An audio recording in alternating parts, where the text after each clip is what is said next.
ایک بزرگ چلتے ہوئے جا رہے تھے اور بڑھاپے کی وجہ سے، کمزوری کی وجہ سے ان کی کمر جھک گئی تھی کہ کمر ایسے جھک گئی تھی کہ نیچے جھک کر ایسے چل رہے تھے کہ جس طریقے سے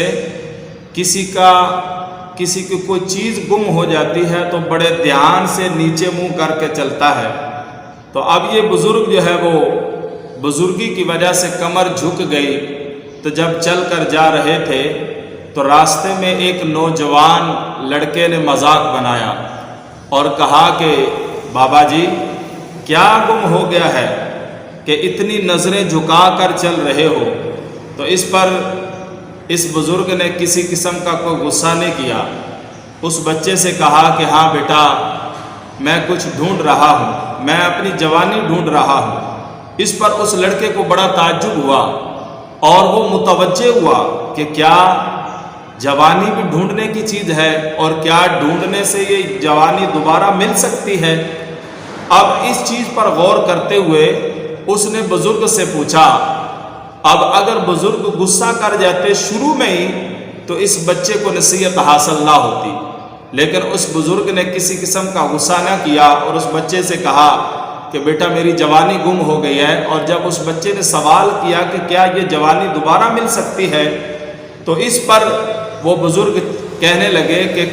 میں جوانی ڈھونڈ رہا ہوں کہ کاش کہ میری جوانی دوبارہ لوٹ آئے اور میں نمازیں اچھے طریقے سے پڑھ سکوں۔ اب اس پر جب اس بچے نے سوال کیا کہ کیا جوانی دوبارہ مل سکتی ہے، تو اس پر اس بزرگ نے یہ فرمایا کہ بیٹا جوانی دوبارہ نہیں مل سکتی، اس لیے تو پچھتا رہا ہوں۔ جب جوان تھا تو اس وقت نمازوں کا جذبہ نہیں تھا، طاقت تھی لیکن نمازوں کا، عبادت کا ذوق نہیں تھا، اور آج میں بزرگی میں آ گیا ہوں تو میرے کو عبادت کا ذوق اور شوق ہے، جذبہ ہے، لیکن جسم میں اتنی جان نہیں ہے، طاقت نہیں ہے کہ میں عبادت اچھے طریقے سے کر سکوں۔ تو اس پر ہمیں سوچنا چاہیے کہ آج اگر ہم جوان ہیں تو جوانی کے اندر عبادت جو کی جاتی ہے اس کا ثواب بھی زیادہ ملتا ہے۔ انبیاء علیہ الصلوۃ والسلام کی سنت ہے جوانی کے اندر عبادت کرنا۔ عبادت کے یہی دن ہے،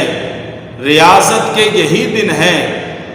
کہ جو کرنا ہے اب کر لو کہ اے نوری جواں تم ہو۔ اور جب بندہ بڑھاپے میں چلا جاتا ہے اس وقت پہلے نمبر پر تو بندے کا واش روم ہی نہیں رکتا، اس پر کنٹرول ہی نہیں ہوتا، اور شوگر کی وجہ سے، بیماری کی وجہ سے انسان نڈھال ہو چکا ہوتا ہے، اور یہاں تک کہ واش روم سے واپس آتا ہے اور وضو کرتا ہے تو وضو کرتے کرتے اس کو بھول جاتا ہے کہ میں نے کون سا اعضاء دھو لیا ہے یا کون سا مجھے دھونا ہے، اور جب وہ وضو مکمل کر چکا ہوتا ہے پھر اس کو بھول جاتا ہے کہ پتہ نہیں میں نے یہ والا عضو دھویا، ہاتھ دھویا ہے یا نہیں دھویا، یہ پاؤں دھویا ہے یا نہیں دھویا، اس کو یہ بھول جاتا ہے بار بار۔ اور جب وہ وضو کر لیتا ہے تو اس کا وضو زیادہ دیر تک قائم نہیں رہ سکتا، اس کا وضو ٹوٹ جاتا ہے۔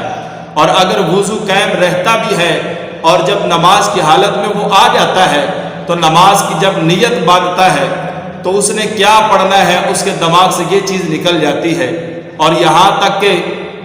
اس کو قرات بھول جاتی ہے، کہیں سے ہلکی سی آواز آتی ہے تو اس کو رکعتیں بھول جاتی ہیں کہ مجھے کتنی رکعتیں پڑھنی تھی۔ یعنی بڑھاپے کی وجہ سے ضعف آ گیا، جسم کے اندر،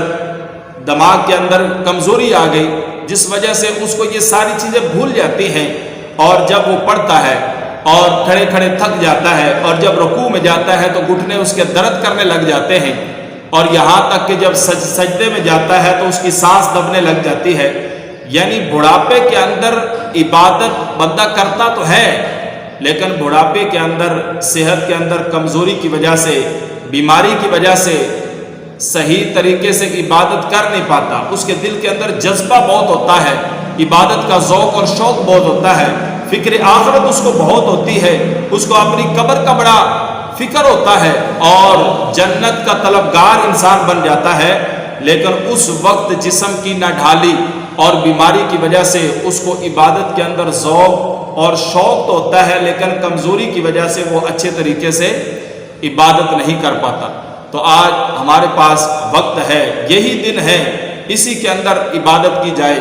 آج انسان جو ہے وہ اتنا غافل ہو چکا ہے کہ اس کو اپنا مرنا بھول چکا ہے، اپنی زندگی کے مقصد کے اندر اس نے ساری چیزوں کی پلاننگ بنا رکھی ہے،